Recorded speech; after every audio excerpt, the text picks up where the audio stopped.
Welcome to Not Milk Never Milk. Subscribe if you're lactose intolerant. In this video, I will explain how to replace a fender on a Ford Fusion. First, gather all necessary tools, including a socket set, a trim removal tool, and a new fender. Make sure your new fender is the correct color and fit for your vehicle. Always work on a level surface and engage your parking brake for safety.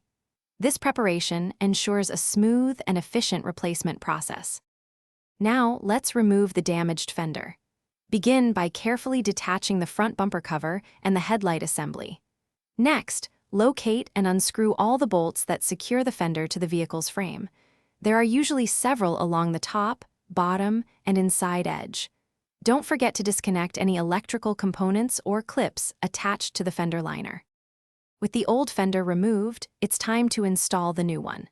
Carefully position the new fender, aligning it with all the mounting points on the vehicle's frame.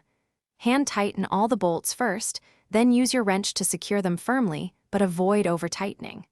Finally, reattach the fender liner, the headlight assembly, and the front bumper cover, ensuring everything fits snugly.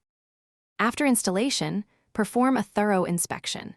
Check all the gaps between the new fender and adjacent panels to ensure they are even and consistent. Verify that all lights and electrical connections are working correctly.